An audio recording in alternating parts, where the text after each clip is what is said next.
할렐루야. 오늘 이 시간에 같이 은혜 받을 말씀입니다. 우리 은혜 받을 말씀은 계속해서 사도행전 9장 말씀이 되겠습니다. 9장 말씀 40절 말씀부터 43절 말씀까지 40절 말씀부터 43절 말씀까지 우리 다 같이 믿음을 합독하고 같이 은혜 받겠습니다. 시작. 베드로가 사람을 다 내보내고 무릎을 꿇고 기도하고 돌이켜 시체를 향하여 이르되 다비다야 일어나라 하니 그가 눈을 떠 베드로를 보고 일어나 앉는지라. 베드로가 손을 내밀어 일으키고 성도들과 과부들을 불러들여 그가 살아난 것을 보이니 온 요파 사람이 알고 많은 사람이 주를 믿더라. 베드로가 요파에 여러 날 있어 시몬이라 하는 무두장의 집에서 머무니라. 아멘. 사랑의 아버지 감사합니다. 간만도 은혜 가운데 제들을 하나님 쉬게 하시고 또 한 날을 허락받아 이 새벽에도 주님을 찬양하며 하나님 말씀을 읽고 전하고 받기를 원합니다.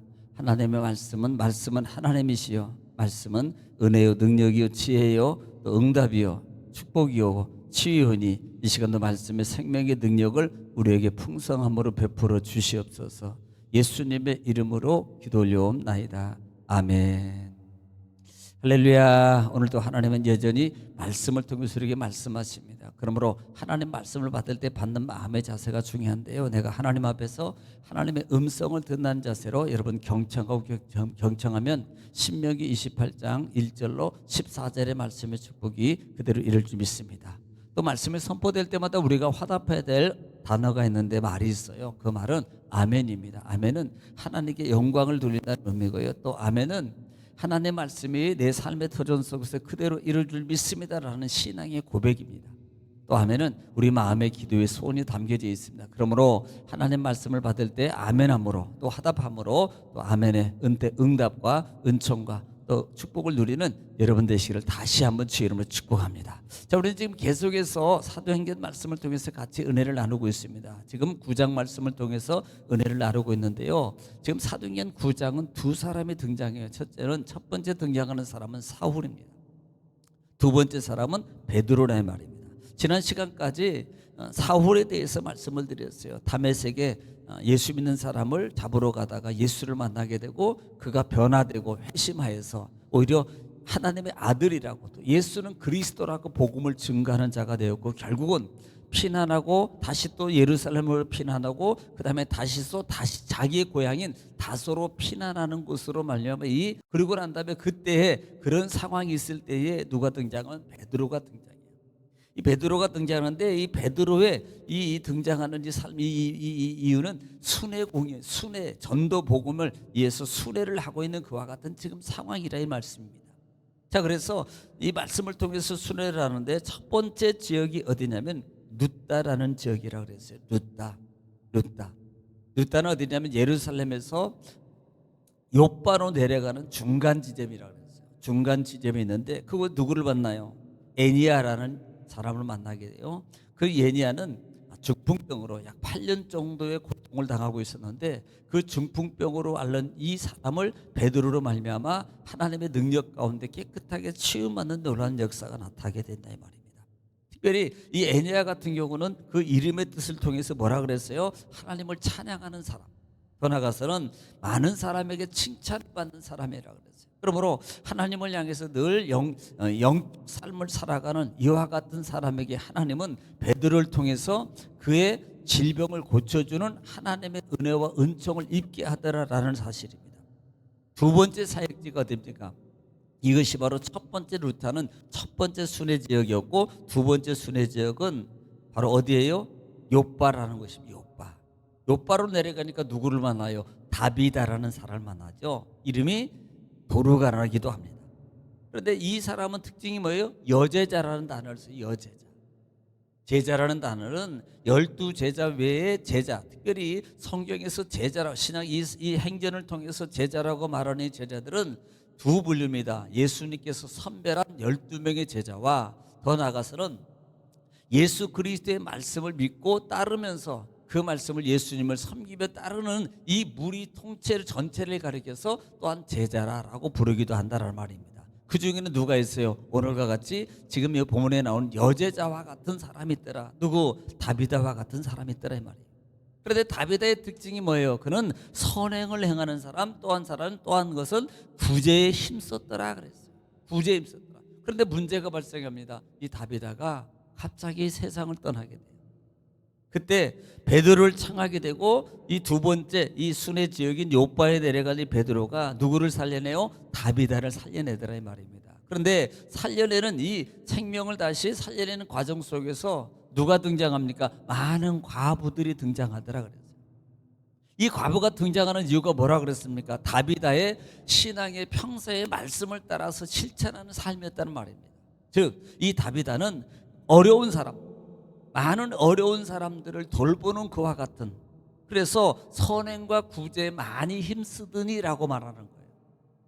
그래서 이렇게 어려운 사람, 보통 그 구약 성경에서 과부나 고아나 이런 분들을 가리키거든요. 그래서 그런 많은 사람들을 말씀을 따라서 그다음에 실천하고 사랑으로 그들을 돌보는 그와 같은 일을 했기 때문에 그 많은 이 과부들이 이 다비다의 죽음을 슬퍼하고 애통하더라라는 말씀입니다.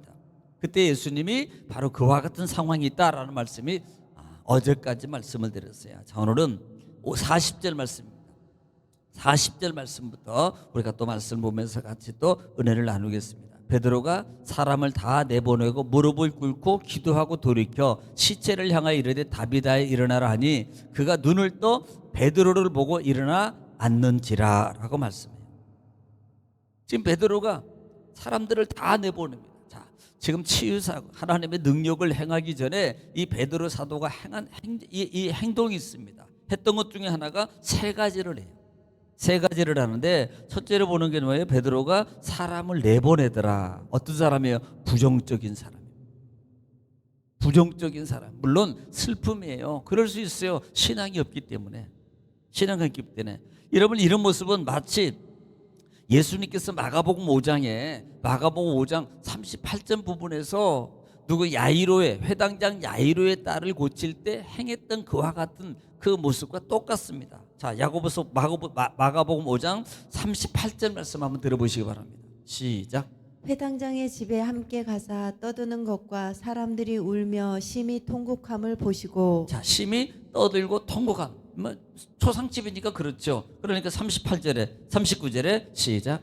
들어가서 그들에게 이르시되 너희가 어찌하여 떠들며 우느냐, 이 아이가 죽은 것이 아니라 잔다 하시니. 네, 잔다 그러니까요. 자, 40절에 시작. 그들이 비웃더라. 예수께서 그들을 다 내보내신 후에 아이의 부모와 또 자기와 함께한 자들을 데리시고 예. 아이 있는 곳에 들어가사. 네, 지금 뭐요? 이 잔다 그러니까 많은 사람들이 비웃어요. 자, 울고 있던 사람들이 잔다 그러니까 비웃습니다. 그러니까 예수님께서 뭐예요? 거기 있는 모든 사람들을 다 내보냅니다. 다 내보내요. 그리고 난 다음에 두 번째 베드로가 했던 게 뭐예요? 무릎을 꿇고 기도하더라 그랬어요. 무릎을 꿇고 기도하더라. 여러분 중요하지요. 정말 기도 외에는 이를 이유가 알 수 없다고 예수님께서 말씀했던 그 부분 아닙니까? 우리도 역시 마찬가지고요. 기도하는 거예요. 하나님께 기도합니다. 그리고 난 다음에 또 한 가지 중요한, 기도만 한 게 끝나는 게 아니고요. 또 하나 해야 될 게 있는데 뭐예요? 명령하여 뭐라 그러면 일어나라. 쿰이라는 단어거든요. 우리가 보통 복음서에 보면은 달리다쿰이라 그러잖아요. 야이로의 딸을 통해서 소녀야 일어나라. 이 달리다가 이게 소녀야. 쿰이라는 말이 일어나는 단어거든요. 그러니까 소녀야 일어나라 그러면 달리다쿰이라. 그러니까 굼 하면 일어나라. 달리다는 소녀야. 소녀. 그러니까 지금 이 베드로는 명령은, 우리가 이 믿음의 확신을 가지고 있고 하나님의 능력을 믿고 하나님의 전능하심을 정말로 믿는다면요, 우리는 예수 이름으로 과감하게 선포하고 명령할 수 있어요. 왜? 내가 하는 게 아니고요, 하나님이 하는 거예요. 우리는 믿고 의지하는 겁니다. 이게 믿음의 삶입니다. 믿음의 말입니다. 하나님 말씀을 따라 내가 순종함으로 해가는 거예요. 그래서 강하고 담대하라. 어제도 말씀을 드렸으면 수요일 저녁에도 사사기 강의를 통해서 말씀드릴 때 여러분 기드온이 그가 강하고 담대함이 없어요. 우리는요, 하나님이 함께하겠다, 내가 너를 도와주겠다, 네가 600명을 한 명 치듯이 내가 치도록 이기게 해주겠다 그랬다면요, 강하고 담대함으로 했어야 됩니다. 그런데 기본은요, 그 마음의 믿음의 힘이 없습니다. 베드로는 사람을 내보내고 그 다음에 하나님께 정말로 기도하고 그 다음에 뭐예요? 명령하여 일어나라 라고 말하더라 이 말입니다. 일어나라고 말하는 거예요. 자, 41절에 그러니까 어떻게 돼요? 41절에 베드로가 손을 내밀어 일으키고 성도들과 가부들을 불러들여 그가 살아난 것을 보이니 그랬습니다. 물론 이 말씀도 우리도 아까 읽었던 5장 41절 말씀에 야이로의 딸을 당해서 달리라고 하고 난 다음에 예수님께서 뭐라 그래요? 소녀의 손을 잡고 일으키시니까 이 말이거든요. 달리다금, 소녀의 손을 잡으면서 달리자금 이렇게 말하거든요. 똑같이요, 이 베드로도 이 다비다를 향해서 지금 손을 잡고 일으킵니까? 그러니까 죽었던 사람이 일어나서 지금 앉아 있습니다. 그리고 많은 사람들에게 보여주는 거예요. 많은 사람들에게 하나님의 능력을, 자기를 보라는 게 아닙니다. 야 봐라, 우리 같으면요, 야 내가 기도하니까 이 죽은 사람이 살아났다 막 이렇게 말하고 다닐 겁니다. 여러분, 내가 아니에요. 우리가요, 예를 들어서 은사사역을 하는 많은 분들이 조심해야 될 것뿐 중에 하나가 뭔 줄 아십니까? 내가 기도했더니 아니에요. 하나님께서 나의 기도를 들으시고 하나님이 역사하셨습니다. 우리의 기도를 들으시고 하나님이 기적을 일으켰습니다. 하나님의 능력이 나타나셨습니다. 우리 모든 걸 하나님이 하신 겁니다. 나는 죽어지고 하나님의 영광이, 하나님의 능력이 선포되야 되는 거예요. 그런데 어느 순간에요, 내가로 바뀌는 거예요. 여러분, 이것은 정말로 큰일 날 문제입니다. 조심해야 되는 거예요. 그래서 우리는 늘 그럴수록 뭐예요? 겸손해요. 겸손. 하나님 앞에 첫째도 겸손, 둘째도 겸손, 셋째도 겸손. 이게 스폴전 목사님이 하신 거 아닙니까? 우리가 겸손해야 된다는. 왜? 하나님은 교만하면요, 그게 어느 순간에 싹 뺏어가 버립니다. 교만하면요, 어느 순간에 망가지고 무너지고요, 넘어지고요, 사망이라는 데에 하나님과 멀어진 삶으로 바뀌어버리는 거예요. 42절에 온 요파 사람이 알고 많은 사람이 주를 믿더라. 자, 이런 상황을 보니까 야, 죽은 사람이 살아났더라 그러는데 안 믿을 사람이 있습니까? 많은 무리들이 이 하나님의 표적과 기적을 통해서요, 하나님께 돌아오는 역사가 나타난다는 말입니다. 43절에 베드로가 요파에 열어나 있어 시몬이라는 무두장의 집에서 머무니라. 베드로가 요파에 있는 열어내 시몬이라 하는 무두장의 집에서, 여러분 그냥 시몬이라고 말하면요, 자기 집인가? 이렇게. 왜? 베드로의 본명이 뭐예요? 시몬이거든. 그런데 그 지명을 얘기하자는 것은 베드로의 집이 아니고 또 다른 시몬이라는 말을 하고 있는 거예요. 예, 이 또 다른 시몬입니다. 그런데 이 사람의 직업이 뭐예요? 베드로는 어부인데 이 사람의 집은 피장이라고 보통 말을 하는데요, 죽은 짐승의 가죽을 가공을 해가지고 그것을 통해서 이게 수익을 내거나 어떤 것을 만들거나 이런 것을 하는 직업이거든요. 그러니까 왜 이 직업을 얘기하냐면, 물론 구분도 하겠습니다만은 여기서 말하는 이 요바에 있는 시몬이 가지고 있는 이걸 오늘 본절에는 뭐라 그래요? 무두장이라고 말하는데요, 이 무두장이라는 말이 바로 그거예요.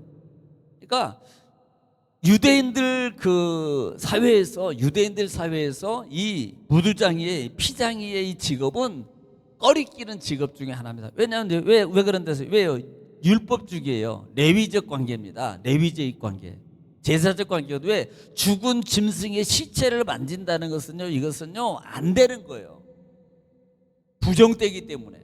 그래서 이 가장 기피하는 직업 중에 하나가 바로 이겁니다. 심지어는요, 혼인을 해야 돼요. 둘이 사랑해서, 야, 저 집이 직업이 이 피장이래, 죽은 가죽을 가지고 만나요. 바로 파혼입니다. 그 정도로 심했다 이 말이에요. 그런데 누구요? 오늘 중요한 것은 바로 베드로는 많은 유대인들이 싫어하고 꺼리끼는 직업 중에는 그 집에 부정한 사람이라고 지목받을 수 있는 그와 같은 그 집에서 뭐예요? 여러 날 유하더라. 뭘 보는 겁니까? 하나님의 사랑이에요. 오히려 우리 같으면요, 그냥 강력하고 더 힘있고 능력있고 그 다음에 부유한 사람 집에 얼마나 좋아요.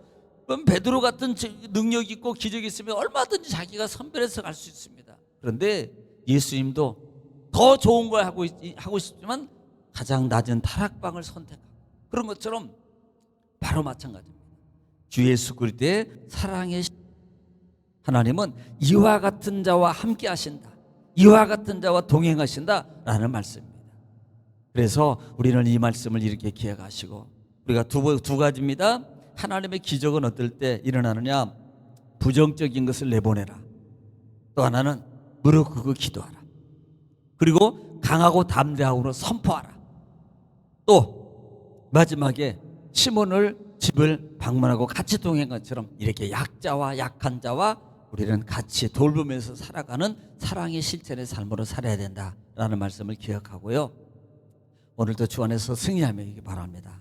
오늘 이 시간에 말씀을 보여주고 기도할 때 나라 민족을 위해서, 또 가정과 자녀와 가족과 직장과 사업장을 위해서, 여러분 교회를 위해서, 공동체를 위해서 제래 주여 한번 부르시고 통성으로 하나님께 간절히 기도하겠습니다. 우리 다 같이 기도하겠습니다.